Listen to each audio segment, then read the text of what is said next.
Karon balik kita sa katekismo sa kining Konsilyo sa Trento. Sunod niini tapos gihisgutan sa katekismo Romano ang hinungdanon sa atong pamalandong kung kinsa siya nga nagantos. Iya sang gitudlo kanato ang mahinungdan nganong si Kristo nagantos.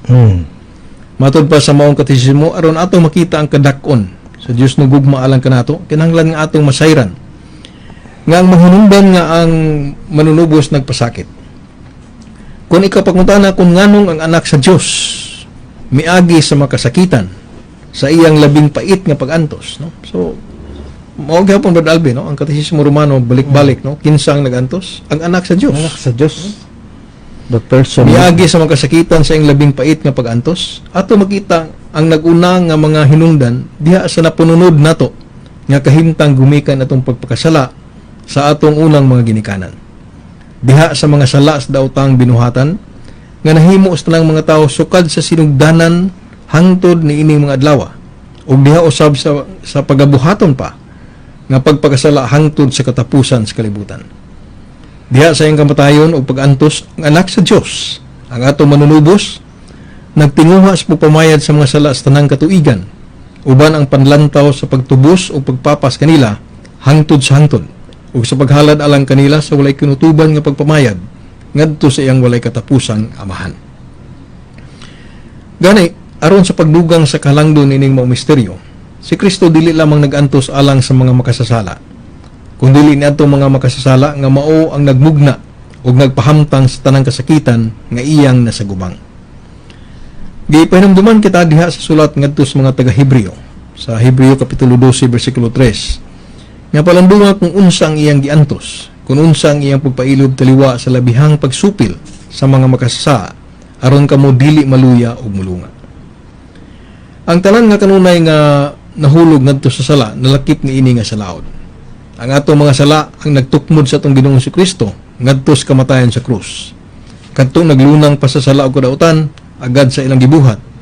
Siguro gayud nga gilansang nila pag-usab ang anak sa Dios ug ilang gipakaulawan at tubangan sa tanan. O nang mabasa nato sa Hebreo kapitulo 6 bersikulo 6. Kining maong salaod natong makasasa nga Kristiyanos mas dako pa nga kangilad kun itandi sa gibuhat sa mga Hudiyo. Sumala sa pagsaksi ni Apostol San Pablo nga kung ila pang nasayran ang natago ang kinaadman sa Dios, dili unta nila ilansang ang Ginoo sa imaya. 1 Corinto kapitulo 2 bersikulo 8. Apan kita sa laing bahin, nagpahayag kita nga nakaila kita kaniya, kitang mga Katoliko, kitang mga Kristiyanos. Apan ato siyang gilimod pinaagi sa atong mga binuhatan. Busa kita usab maingon nato, apil kita sa pagdagmal kaniya. Maunang San Pablo maingon sa Tito kapitulo 1:16. Miangkon sila nga nakaila sila sa Dios. Apan ang ilang buhat wala magmatuod niini. Tapos na ini nga punto, ang Katekismo Romano naghisgot usab nga matuod gyud nga gibati ni Kristo ang iyang mga pag-antos. That Christ truly felt his suffering. Mao nang importante ni kay sa nauna kinsa siya nga nagantos ang Dios ng persona. Unya matuod gyud nga iyang gibati ang iyang pag-antos. Usa ka na ka misteryo, no? Unsa pag-unsa ang kining Dios ng persona matuod nga Dios? As God, He is immutable, eternal. Apan nahimo niya pagsinati gyud sa matuod nga pag-antos. So sa tupad dili gyud to ingon nga drama-drama ra Brother Alvin. No, mao. Kung misyagit siya pag taop sa lansa, okay gisakitan gyud. Sakitan gyud. Dili to drama-drama ra. Mao. So matod sa Katekismo Romano nga ang sulod natong hisgutan mao ang kapait sa pag-antos sa atong manunubos. Kung atong hinumduman nga ang iyang mga singot nga hulog ngadto sa yuta ingon nga ingon sa dagkong tuo sa dugo. So mas mabasa nato sa Lucas kapitulo 22:44. O kini tungod lamang sa iyang paglantaw sa mga kasakitan o kapaitan nga sa dili madugay iyang sa gubangon ato makita ang iyang pag-antos dili na kadugangan. Kung sumala sa gipakita natong singot nga dugo ang paghuna-una lamang sa maabot nga kadautan hilabihan ka makahadlok unsa may atong mahuna sa akto gyud nga pagsagubang kanila. Nga atong Ginoo nakasinati sa walay samang kasakitan sa unahuna o sa lawas, dayag kaayo. Sa unang dapit walay parte sa iyang lawas nga wala mobati sa kahilabihan kasakit nga pagpaantos. Ang iyang makamot ug mga tiil gilansang ngadto sa krus. Ang iyang ulo gilagbasan sa mga maidlot nga purong-puro nga tunok. Ang iyang naong giyamiran sa mga luwa nga ug mga paghampak kaniya. Ang iyang tibuok lawas na puto sa labod gumikan sa paglatos kaniya nga ginaid sa liging bato. Matod pa sa Salmos kapitulo 2 bersikulo 2 nga ang mga hari nila nagiusa og ang ilang mga punuan nagkasabot pagsukol sa Ginoo o sa hari nga iyang pinili. Ang mga Hudiyo ug mga Hentil mao ang nagsabot, ang nagmugna o nagpahamtang sa iyang pag-antos. Si Judas mibudhi kaniya, si Pedro milimod kaniya sa makatulo. Ang tanan ng mga tinunan mibiya kaniya tungod sa ilang kahadlok. Samtang nagbitay siya dito sa krus sa iyang kamatayon, makahimo ba kita sa pagsulti kung unsa ang labing pait? Ang iya bang pag-antos o ang iya bang kaulawan o kini ba kahang duha?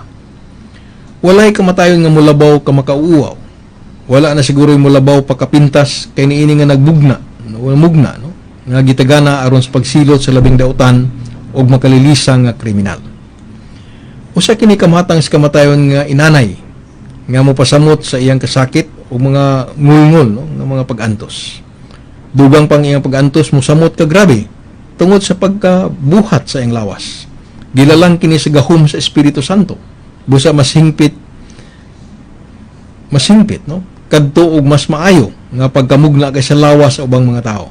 Ug busa gitugahan sa mas labaw nga gahom sa pagsinati sa kasakit ug sa mas hait nga pagbati sa mga pag-antos nga iyang gisagubang. Ang iyang sulodnon nga kahigwaos sa una-una kinahanglan usab nga bation ni Kristo sa labing labaw nga paagi.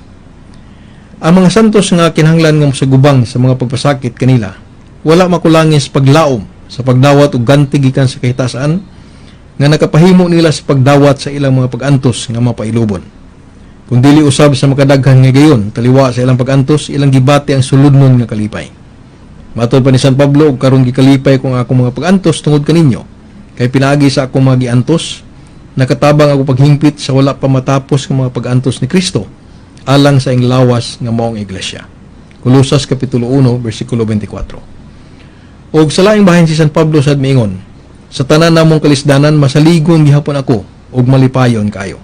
2 Corinto kapitulo 7 bersikulo 4. Apan ang atong Ginoong Hesukristo, wala niya sa guli og katamis ang pait nga kalis sa iyang pag-antos. Iyang gibuot ng iyang tawhanong kinaiya mo sinati sa tanang matang sa pagpasakit sa pino nga paagi, ingon og siya tao lamang og dili usab Dios. So mga igsoon mo kana siya ang mga excerpts, no, atong gikuha gikan sa Catechism of the Council of Trent mahitungod sa gikinahanglan ng mga punto, no, sa pagpamalandong nato sa pasyon sa atong Ginoong Hesukristo.